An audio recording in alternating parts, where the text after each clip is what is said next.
Google Pay என்ன பண்ணுன்னா உங்கள் அக்கௌண்ட் டீட்டெயில்ஸ்லாம் என்டர் பண்ணிங்கன்னா உங்கள் அக்கௌண்ட் டீட்டெயிலேருந்து உங்கள் அக்கௌண்ட்லேருந்து பணத்தை எடுக்குமே தவிர இதில் லிங்க் பண்ண அக்கௌண்ட்லேருந்து பணம் எடுக்குமே தவிர உங்கள் பணத்தை அவங்க கேட்க மாட்டாங்க. பேடிஎம் உங்கள் பணத்தை அவங்க கேட்பாங்க. ஸோ பேடிஎம் உங்கள் பணம் அவங்ககிட்ட மாட்டிக்கும், கூகுள் உங்கள் பணம் உங்கள்கிட்ட தான் இருக்கும். ஸோ இது யூஸ் பண்ணுறதுனால நம்மளோட டீட்டெயில்ஸ் எல்லாம் வெளியே லீக் ஆகிறதுக்கு வாய்ப்பு இருக்குது. நீங்கள் இப்போ ஆல்ரெடி பேங்க் வந்து கையெழுத்து போட்டு கொடுத்துருக்கீங்க, என்ன டீட்டெயில் வேணால் விற்கலான்னு. பேங்க்குக்கு இமெயில் சைன் கையெழுத்து போட்டிருக்கீங்க.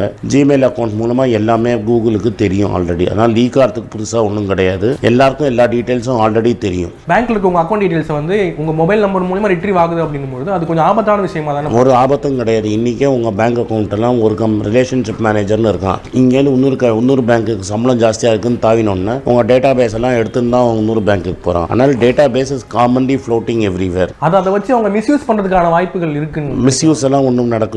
எப்படி மிஸ்யூஸ் ஆகும்? உங்கள் பாஸ்வேர்டு உங்கள் லாகின் ஐடியை நீங்கள் கொடுக்குற வரைக்கும் மிஸ்யூஸ் ஆகவே ஆகும். கூகுள்ங்கிறது ரொம்ப பெரிய கம்பெனி. நீங்கள் நினைச்சு பார்க்க முடியாத அளவுக்கு கம்பெனி, பெரிய கம்பெனி. அவன் உங்கள்கிட்ட 5000 10,000 திருடணுங்கிறது அவனோட ஐடியாவே கிடையாது. உங்கள் வாழ்க்கையில் இருக்கிற எல்லா இடத்துலையும் அவன் சர்வீஸ் கொடுக்கணும்னு நினைக்கிறான். உங்கள் டேட்டாவை அவன் கையில் வரணும்னு நினைக்கிறான். அதனால அவன் பேக்கெட்லேன்னு 10 ரூபா உங்களுக்கு கொடுப்பானே தவிர உங்கள் பேக்கெட்லேன்னு அவன் 10 ரூபா எடுக்க மாட்டான். கூகுள்ங்கிறது ஒரு பெரிய ஜெயிண்ட், அமேசானோட பெரிய கம்பெனி அது.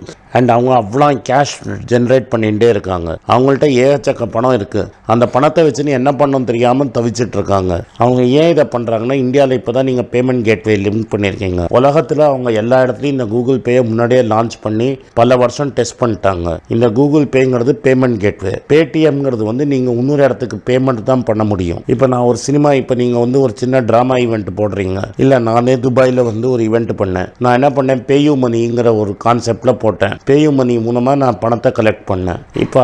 இப்போ ஜிமெயில் என்னால் கூகுள் பே மூலமாலையும் கலெக்ட் பண்ண முடியும். ஸோ கூகுள் பே மூலமாக அவர் என் அக்கௌண்ட்டுக்கு பணம் ட்ரான்ஸ்ஃபர் பண்ணார்னா ஒரு வாட்டி அவருக்கு ஒரு கமிஷன் கொடுப்பேன். ஸோ நான் மர்ச்சென்ட்டுக்கு பே பண்ணுறேன்னா, கூகுள் பே மூலமாக நான் பே பண்ணேன்னா அந்த மர்ச்சென்ட் கூகுளுக்கு கமிஷன் கொடுப்பான். பட் அதுக்காக அவங்க இல்லை.